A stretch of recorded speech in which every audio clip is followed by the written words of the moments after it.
มีผู้บังคับ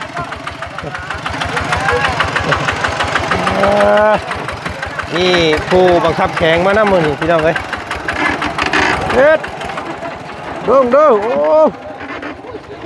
มีหยังคือมีแป้นน้ำบ่นี่ช่องช้องยังหนึ่งคนที่หนึ่งชามเอ้าชามเป็นบ่นี่ที่ห้าเป็นชิปแล้วเป็นชิป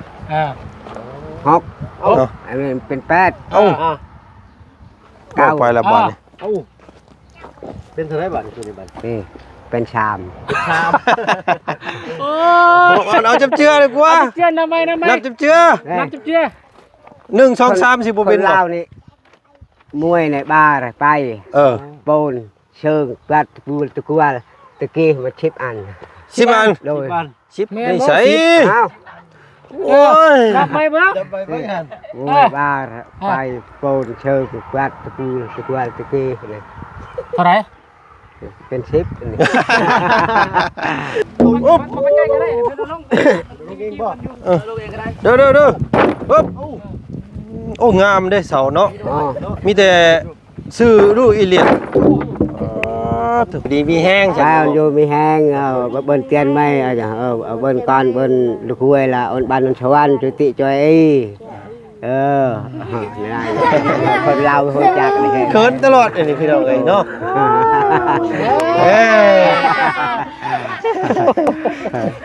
เอาพี่น้องเลยเนาะเอาจัดให้เพิ่นได้จักบาทนึงจัดให้จักบาทนึงให้พี่น้องให้เพิ่นเบิ่งแน่เอาถ้าดีใจหอมแก้มผัวให้เบิ่งแน่กอดหอมแก้มผัวเอาเมียเด้เมียหอมผัวบัดนี้กอดหอมผัวเอาหอมพร้อม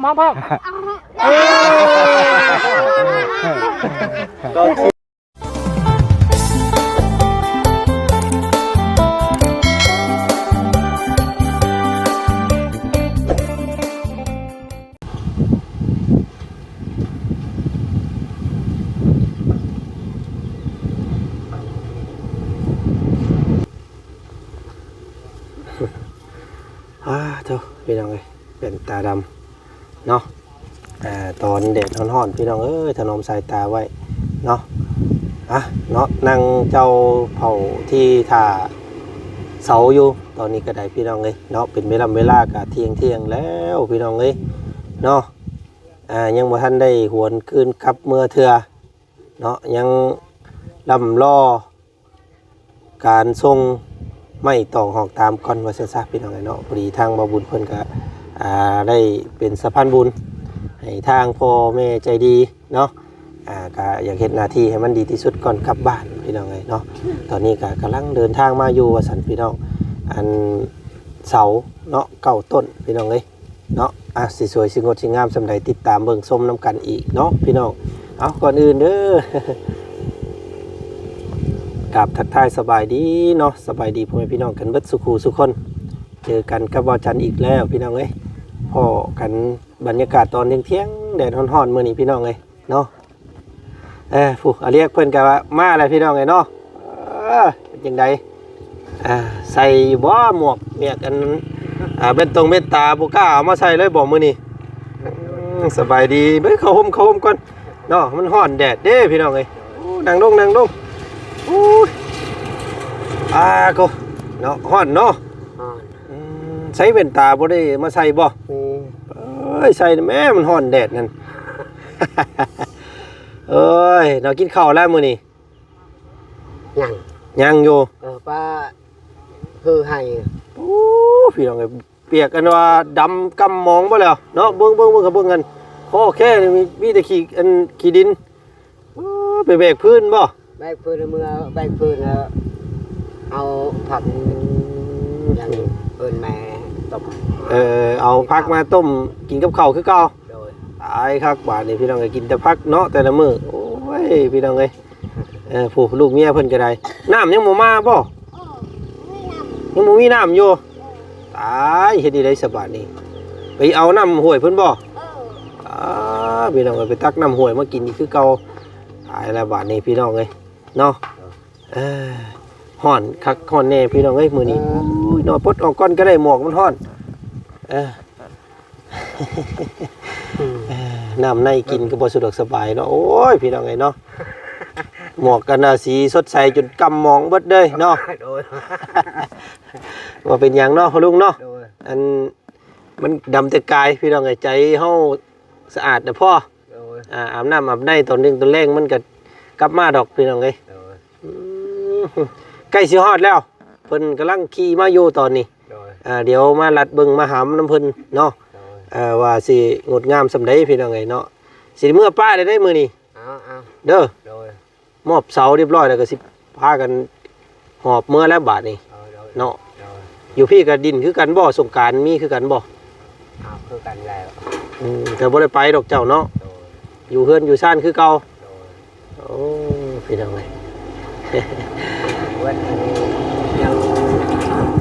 ไปรวมบัญชี เจ้าอันเข้าพระเยซูบ่ โดยเนาะอายเฮาถือเฮาว่ามี เจ้าบ่ได้ถือหยังบ่ โดย ถือ ลา อยู่แล้วล่ะแบบอันผีก็บ่ได้ถือบ่ โดย บ่ได้มีหยังเลยเจ้าเนาะ บ่มียัง อยู่ไปซื่อ โดยดูเฉย ๆยันว่าจังว่าอันน่ะถือฮีดผีบ่แม่นบ่ ๆโดยอายเฮาถือ อยู่นำเพิ่นนั่นแหล้วเนาะ โดย เอ้าศาสนาหยังก็บ่เป็นหยังเนาะ โดย อยู่ซื่อๆนี่ก็ได้บ่ต้องถือหยังมากมายมันจังบ่หนักเนาะ โดย ถือหลายมันสิเฮ็ดหยังก็ยากสิขึ้นเฮือนก็ไปครอบผีซื้อหมูมาจ้ำผี อยู่สบาย นี่สบายอันนี้อยู่ไปอยู่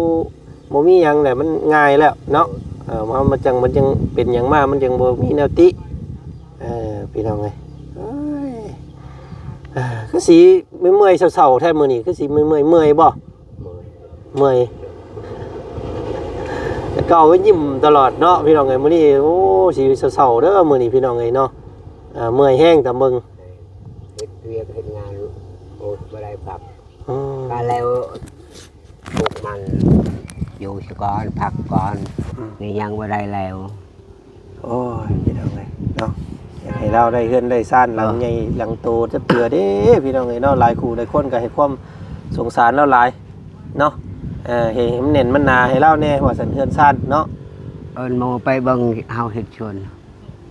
ไกลบ่ บ่ได้ไกลนี้ฮอดห้วยน้อยเดียวนี่ฮอดเบิ่งกว้างชับได้เฮาเฮ็ด รถไปบ่ฮอดบุกไปแล้วเนาะ รถ สิ จั ย่าก งฮอด ไปได้รถจักร อยากให้ไปเบิ่ง โดย สวนหยังนี่เจ้าเฮ็ด นี่ชวนบ้านเฮาอยากปลูกข้าวเลยบ้านนั้น โอ้ปลูกข้าวซ้ำซ้อนกันเลย โดยสามช้อนเลย โอ้เราอยากชวนไปเบิ่งเงินสวนมันเราพี่น้องไงเราอยากชวนไปเบิ่งสวนเรากว้างอยู่บ่ ได้แต่ซ้ำนี้แล้ว ซ้ำบ่เดินเจ้านี่ โดยซ้ ซ้ำบ่อันว่าเดียวเห็นนี่ ำหมดอันนี้แล้ว อ๋อก็กว้างเติบได้สั่นนี่เนาะ โดย เต็มเบิดนี่ก็ห้อยซ้ำสิเอาอยู่ได้หั่น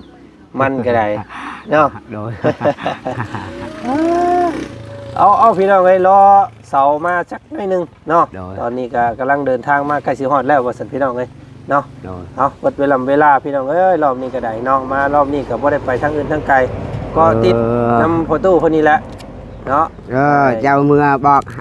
เฮาได้เมื่อ อืม อยู่ผักอยู่นั่นเฮ็ดเวียกเฮ็ดงานเจ้าญะปะได้ อืม เฮ็ดดี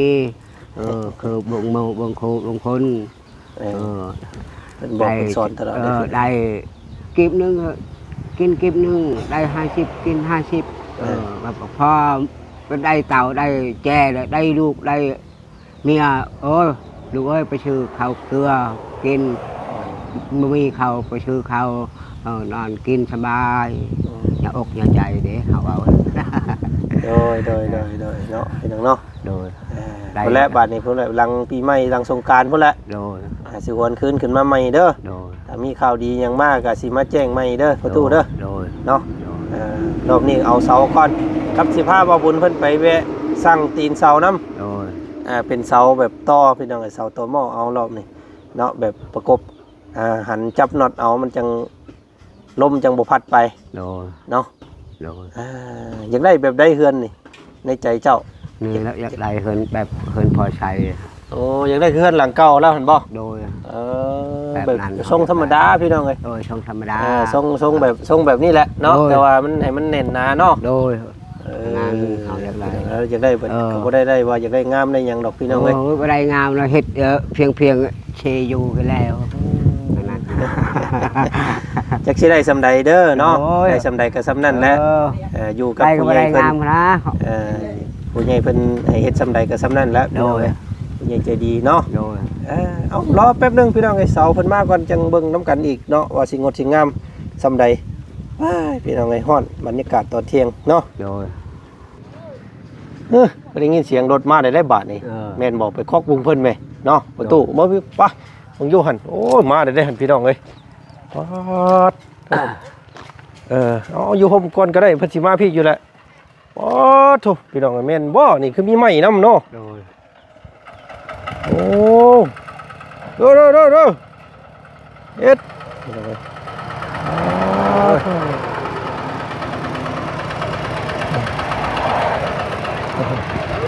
เด้อเข้ามาพี่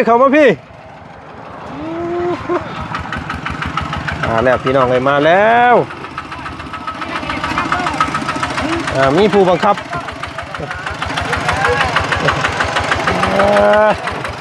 นี่ผู้บังคับแข่งมาน้ำมือนี่พี่น้องเอ้ยเฮ็ดเด้อโอ้มีหยังคือมีแป้นน้ำบ่นี่ มีแป้นพร้อมบาทเนาะแถมมาจากเนาะ เพิ่นแถมมาจากนอกประตูนี่ ซื้อตลอดทั้งเพิ่นเด้ โอ้ย นี่เอาลงหมองนี่ก็ไว้นี่เอาไว้หมองนี่พอสิเฮ็ดเฮือนแล้วหมองนั่นเนาะ เฮ็ดหมด สิตั้งหมองนี่เฮือนเรา ตรงนี้ละอันนี้เอาไว้อยู่ เอาลงหมองนี่แล้วกึ่งลงนี่แล้ว โดย มาแล้วพี่น้องเอ้ยเสา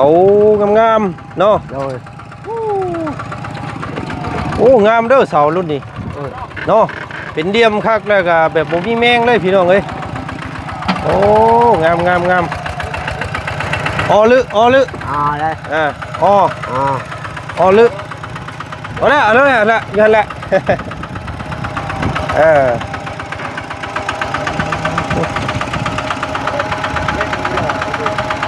เอ็ดอุ๊บ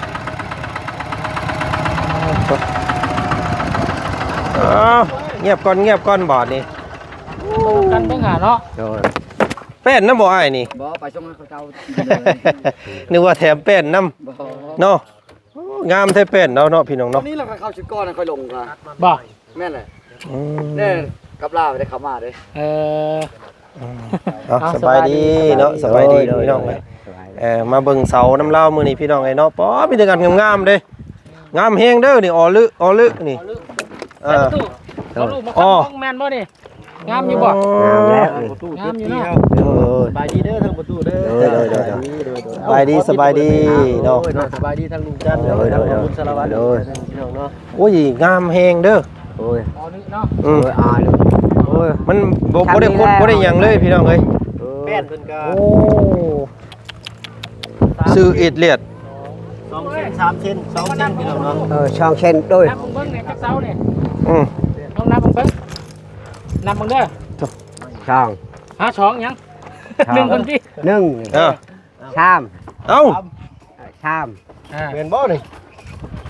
ที่ห้าเป็นชิป แล้วเป็นชิป หกอันนี้เป็นแปด เอ้า เก้า ไปละบาดนี่ เอ้าเป็นเท่าไหร่บาทนี่บาท นี่เป็นชาม โอ้ เอาจับเจือเลยกว่า เจือนทำไม นับจับเจือ นับเจือ 1 2 3สิบ่เป็น คนลาวนี่มวยในบ้านไป โปนเชิงกลัดปูตะกัวตะกี้มาชิปอัน 10อัน โดย ชิปนี่ใส่ อ้าว โอ้ย นับไปเบิ่ง จะไปเบิ่งหัน มวยบ้านไปโปนเชิงกลัดตะปูตะกัวตะกี้นี่ เท่าไหร่ เป็นชิปนี่ โอ้ย แม่นบ่พี่น้อง ตายแล้ว เนาะ เอา แม่นบ่นับอยู่เฮานับผิดจักเฮาสั่งมาผิดบ่ บ่ให้นับไปอีกนับไหมตู้นับไหม มวยบ้านไป อ่ะ โคนเชิงตะปัดตะปูตะปัวตะเกีย ตะกี้เก้าแล้วว่ะ เก่า เออ เนาะเก่า มีแต่เรื่องมีแต่ละจิตเลย บอกเลขก็เสร็จเนาะ โดย ไปไปกิ่งลงไประวังประตูเด้อ โดย มายับเด้อยับเด้อ ยับกิ่งตัวได้บอกกันก่อนเด้อ โอ้โหดูโอ้ ไปใกล้ก็ได้ลง เด้อปึ๊บโอ้งามเด้เสาเนาะ อ๋อ มีแต่ซื้อรูอีเลียนบ่ได้คดบ่ได้จงเลยพี่น้องไอ้ไม่ปึ๊บเอ็ดเอาเคยล่ะได้ก่อนเผาเด้อโธ่โอ้งาม กีเตียดเลยพี่น้อง เนาะได้แบบเลยงามไม่งามได้เฮือนหลังนี่นับ 4-5 รอบมันจะว่า10เลย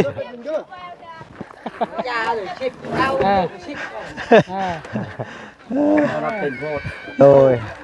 ครับเด้ออึ๊บโอ้มันจะเป็นนักเนาะเพียงเนาะไม่ดิบทั้งนั้นเลยนี่ ลีเนาะชาวบ้าน อันนี้โยก เด้ออึ๊บเอาเจ้าเอ็ด เด้อไปบึงเด้อถ้าพันนีมือนี่คือสิแป้เลยเลยเนาะ งามเบิดคือต้นเนาะงาม เตรียมครับ ออลึเอ้ย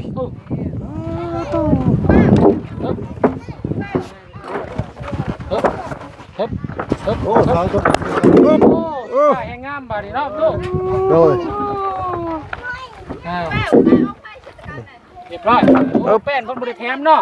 ขอดีใจเบิดเมื่อกี้คิดว่าหัวหน้าเพิ่นแถมให้ อันนี้น่ะ บ่แม่นบ่แป้นนี่ แม่น เอ้ยคนละแม่นได้นี่พี่น้องเนาะ มีได้เด้ อ๋อสกีไนพุ่น สกีไนค่าปานนั้นละ เนี่ยจุดก่อนนะมันไปไม่เฮาบ่กูไปอ้าวไม่เฮาบ่ได้ชักไม้ได้นี่เว้าเฮาไม่เฮาบ่บ่แม่น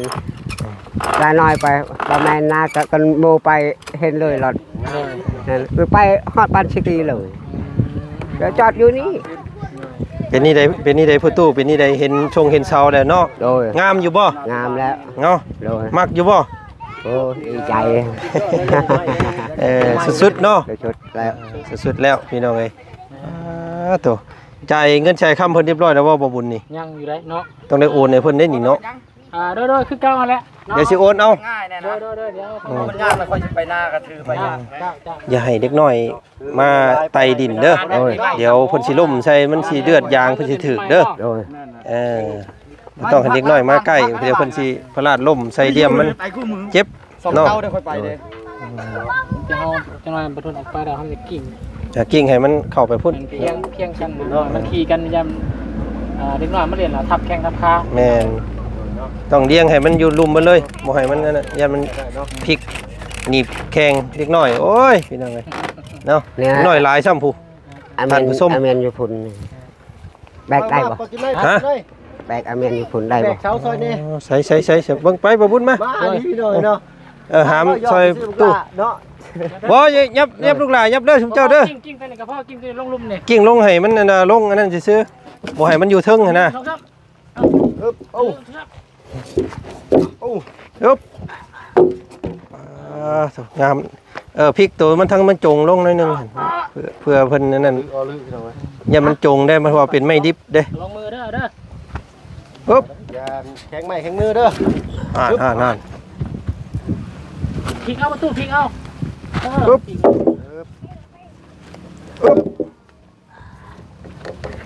ปึ๊บ สุดสั่นทางบ่บุญเนาะเมื่อยแล้วบ่เรียนบ่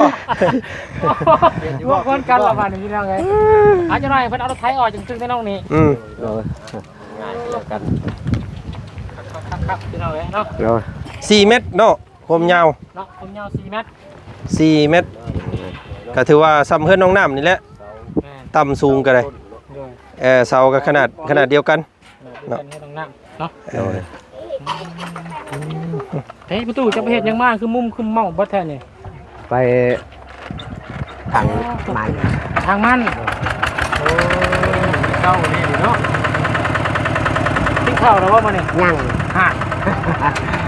ยังเฮ็ดห้องเมียเฮา ไปค่อยมาได้เด้อ ขอบใจได้เด้อขอบใจหลาย ได้หลายเจ้า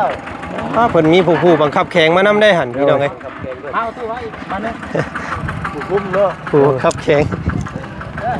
ลบ ทำมือกันเด้อ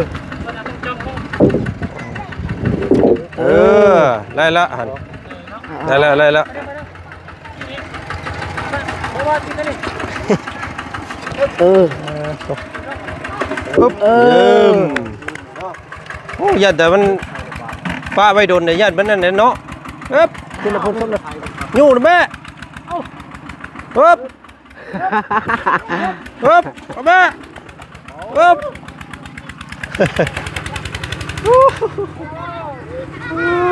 คันพอดีเนาะ โดย ที่ต้องคอยอยู่ซอยได้พี่น้องเอ้ย โดย ยัดแต่ไม่มันจงก่อนนี่แหละ เนาะ เฮามันตากแดดไว้ซ้ำไม่มันไม่ดิบซ้ำบาดนี่พี่น้องเอ้ย ไม่ดิ เปียกอยู่ได้ เพิ่นว่าตอนวุ้นโทรสั่งน่ะเพิ่นต้องขึ้นไปเรื่อยตัดอยู่ผู้พี่น้องเอ้ยเนาะยังใหม่ๆเด้อนี่ นี่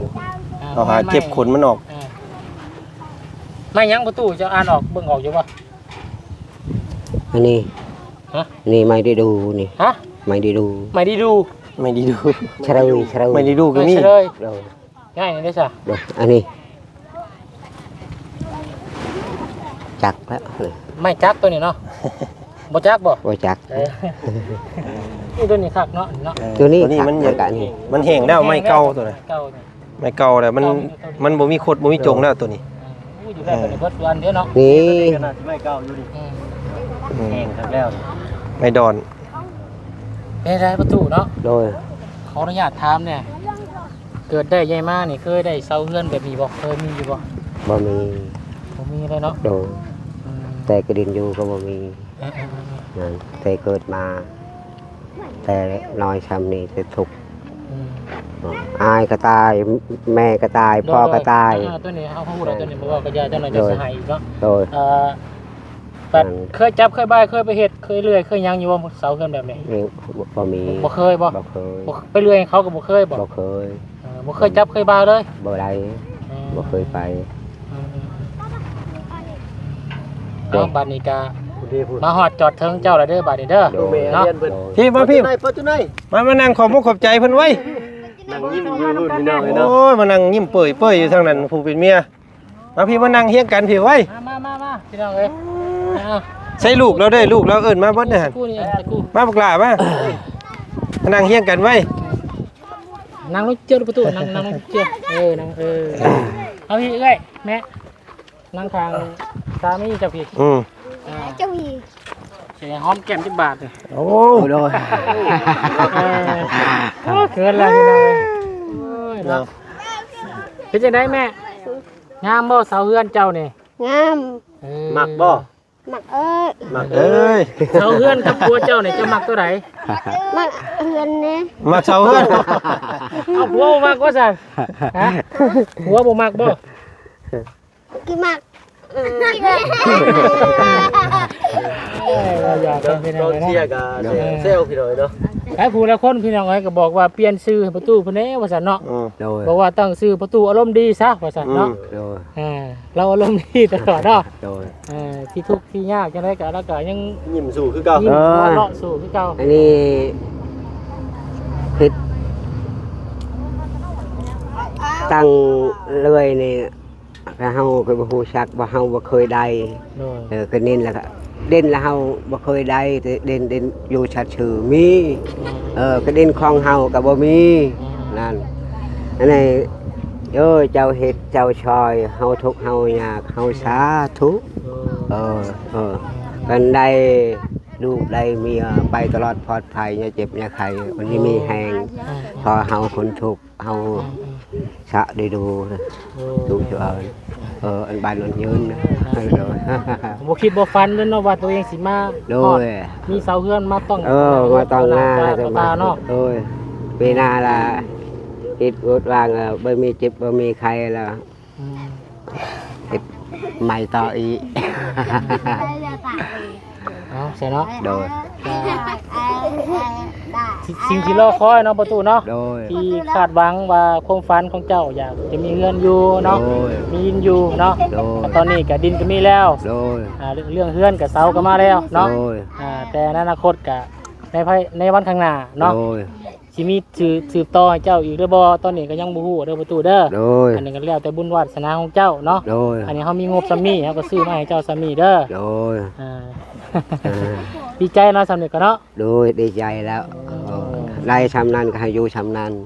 ได้เท่านึงให้อยู่ชำนึง โดย อันนั้นกันไปตลอดปลอดภัยได้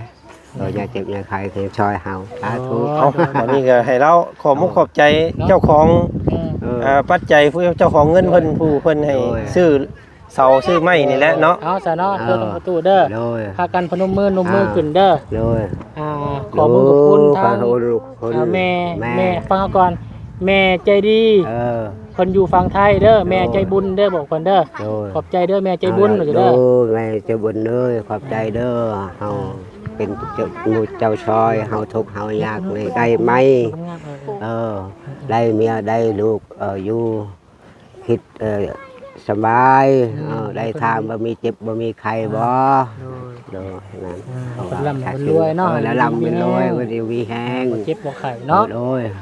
นั้นว่า มันคนยืนเนาะ ผู้เป็นเมียได้ผู้เป็นเมียได้เอาพ่อเนี่ยเพิ่นแน่ อวยพรให้ทั้ง ขอบใจเพิ่นแน่ แม่ขอบคุณโอ้จักเลยแหละ โบท่องภาษาลาวบ่หรือเอาเป็นภาษาเจ้าก็ได้เนาะ เอาเป็นภาษาเจ้าก็ได้บอกเมียเจ้าแน่อวยพร ขอบ ให้ ใจ เพิ่น เด้อ อยู่ดีมีแห้ง เช้าอยู่มีแห้งเบิ้นเตียนไม่เบิ้นก้อนเบิ้นลูกห้วยละบ้านนนชวันจุติจอยคนเราคนจักเลย เขินตลอดนี่พี่น้องเอ้ยเนาะ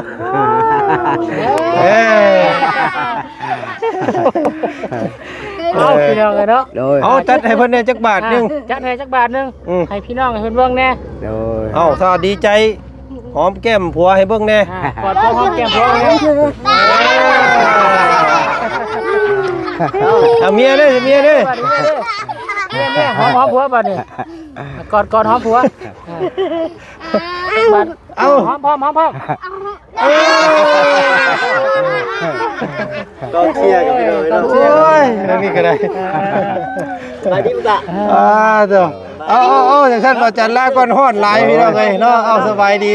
เด้อสบายดีเด้อเอาขออนุญาตก่อนเอาให้บ่บุญเพิ่นสอบถามเพิ่มเติมอีกก่อนพี่น้องเอ้ยโอ้ยฮ้อนแดดคักแดดแน่โอ้ใหม่บ่แล้วเอาพี่น้องเอ้ยมาเบิ่งความน่าฮักของทางครูประตูครับมีตู้เพิ่นเนาะประตูอารมณ์ดีประตู7 ปีพี่น้องเอ้ยเนาะมื้อนี้ก็เอาเสาเพื่อนมาให้เราพี่น้องเอ้ยเนาะ9 ต้นก็ถือว่าสำเร็จเรียบร้อยมื้อนี้พี่น้องเอ้ยเนาะก็เสร็จสิ้นภารกิจมื้อนี้ก็สิขอพิสิทธิ์กายลาพี่ลาน้องกับขวนคืนบ้านก่อนซะก่อนพี่น้องเอ้ยรอบนี้เนาะจังได๋ก็ดีอกดีใจขอแสดงความดีใจนำเราพี่น้องเอ้ยเนาะที่ว่ามีมื้อนี้ได้พี่น้องเอ้ยเนาะก็ถึงว่าจะได้แค่เสาก็ยังดีกว่าบ่มีเนาะพี่น้องเนาะจังได๋ก็ขอบพระคุณแทนครอบครัวของพ่อตู้เพิ่นอีกรอบนึงเนาะที่สดสวยผู้ใหญ่ใจดีจากพังไทยว่าซั่นพี่น้องเอ้ยเนาะก็ขอให้ร่ำให้รวย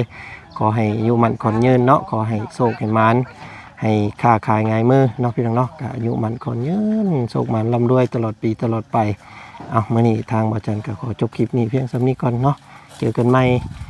คลิปหน้าคลิปนี้ลาก่อนเด้อพี่น้องสบายดีสวัสดีเจอกันใหม่เนาะไป พี่น้องเลยเนาะ